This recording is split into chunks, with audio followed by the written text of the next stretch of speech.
Hello കൂട്ടുകാരെ, ഞാനിന്ന് government LP സർക്കന്നൂരിലേക്ക് പാനം വെച്ചു. സ്കൂൾ വിസിറ്റിൻ്റെ ഭാഗമായിട്ട് ഞങ്ങൾക്ക് ഓരോ സ്കൂളും വിസിറ്റ് ചെയ്യേണ്ടതായിട്ടുണ്ട്. അപ്പോൾ നമുക്ക് സമഗ്ര ഗുണമേന്മ പദ്ധതിയുടെ ഭാഗമായിട്ട് ഓരോ ആക്ടിവിറ്റീസ് ഉണ്ട്. ജൂൺ 3 മുതലുള്ള ആക്ടിവിറ്റീസ് ആക്ഷൻ പ്ലാൻ തയ്യാറാക്കൽ, അക്കാഡമിക് മാസ്റ്റർ പ്ലാൻ, അങ്ങനെ സ്കൂളിലെ തനത് പ്രവർത്തനങ്ങൾ, ഇതെല്ലാം നമുക്ക് വിലയിരുത്തേണ്ടതായിട്ടുണ്ട്. അപ്പോൾ ഇതാണ് ഇപ്പോഴത്തെ വർക്ക് എന്ന് പറയുന്നത്. അങ്ങനെ ഇന്ന് നമുക്ക് ജൂൺ 26 ലഹരി വിരുദ്ധ ദിനവുമായി ബന്ധപ്പെട്ട് സർക്കന്നൂർ LPSലേക്ക് പോകാമെന്ന് കരുതി. ഇവിടേക്കുള്ള ബസ് സർവീസ് എന്ന് പറഞ്ഞാൽ വളരെ അപൂർവമായിട്ടാണ് കിട്ടുന്നത്. എങ്കിലും എനിക്ക് ഈ ഏരിയയിലേക്ക് വരാൻ ഭയങ്കര ഇഷ്ടമാണ്.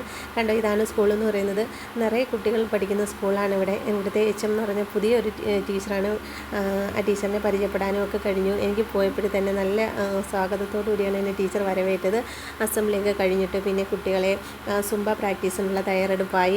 ടീച്ചറിന് ഒരേ നിർബന്ധം ഞാൻ തന്നെ ചെയ്യണമെന്ന്. അങ്ങനെ എനിക്ക് മറന്നിട്ടുന്ന ഓരോ കലകൾ, കാരണം ആക്ടിവിറ്റിയിൽ ഓരോന്നും എനിക്ക് മറന്നിട്ടുണ്ടായിരുന്നു. ഞാൻ ഒരു വർഷത്തോളമായി സുംബ ഒക്കെ ചെയ്തിട്ട്, അപ്പോൾ ഇനി ചെയ്യണമെന്നുണ്ട്. അപ്പോൾ ഞാൻ തന്നെ അറിയാതെ ഞാനിത് ചെയ്തു പോയി.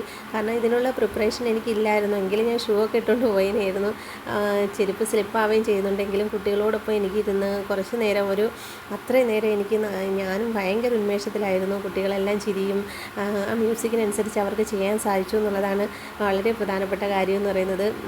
പിന്നെ HM ടീച്ചറും ഉണ്ടായിരുന്നു കൂടെ. അങ്ങനെ ഞങ്ങൾ കുറച്ച് സ്പീച്ചൊക്കെ ചെയ്തു, പിന്നെ ബ്രീത്തിങ് എക്സർസൈസൊക്കെ ചെയ്തു. എല്ലാം കുട്ടികൾ നമ്മളോടൊപ്പം നല്ല സഹകരണത്തോടെ നിന്നു. ഇതാണ് നമ്മുടെ സമഗ്ര ഗുണമേന്മ പദ്ധതിയുടെ ആ ഒരു വിജയം എന്ന് പറയുന്നത് വേണമെങ്കിൽ പറയാം. നമുക്ക് ഇങ്ങനെയുള്ള ആക്ടിവിറ്റീസൊക്കെ കുട്ടികൾക്ക് എക്സ്ട്രാ കരിക്കുലർ ആക്ടിവിറ്റീസ് ഇതൊക്കെ കൊടുക്കുമ്പോൾ കുട്ടികൾ ഭയങ്കര ഉന്മേഷമാവും. വെറുതെ ഇരിക്കാതെ ഇങ്ങനെയൊക്കെയുള്ള ആക്ടിവിറ്റീസ് എന്ന് പറയുന്നത് അതൊക്കെ ഉൾപ്പെടുത്തിയത് തന്നെ നല്ല പ്രയോജനവും കുട്ടികളെ ഉന്മേഷം നിൽക്കുന്ന ടീച്ചേഴ്സും ഹാപ്പി, എല്ലാവരും ഹാപ്പി ആവുന്നു. പിന്നെ ഞാൻ 1 സ്റ്റാൻഡേർഡിലെ എൻ്റെ കൂടെ പഠിച്ചതാണ് ശോഭ എന്ന് പറയുന്നത്. എൻ്റെ കൂടെ ഡയറ്റിൽ പഠിച്ചതാണ്. അവൾ പഠിച്ചുകൊണ്ടിരുന്നപ്പോൾ തന്നെ ഭയങ്കര മുടിക്കുകയായിരുന്നു. അവളുടെ ക്ലാസ്സിലാണ് ഞാൻ കൂടുതലും പോയിരിക്കുന്നത്. സ്റ്റാൻഡേർഡ് 1 ഞാൻ ശരിക്കും അതിശയിച്ചു പോയി. ഇത്രയും കുട്ടികൾ ഹാവ്, ഹാസ്, സെൻറ്റൻസുകൾ എല്ലാം നല്ല രീതിയിൽ ശോഭ പറയുന്ന അതേ രീതിയിൽ കുട്ടികൾ ഓരോരുത്തരും എഴുതുന്നു. പെൻ വയ്ക്കാൻ പറയുന്നു, ബുക്ക് ക്ലോസ് ചെയ്യാൻ പറയുന്നു. എല്ലാം ഇംഗ്ലീഷിലാണ് അവൾ സംസാരിക്കുന്നത്.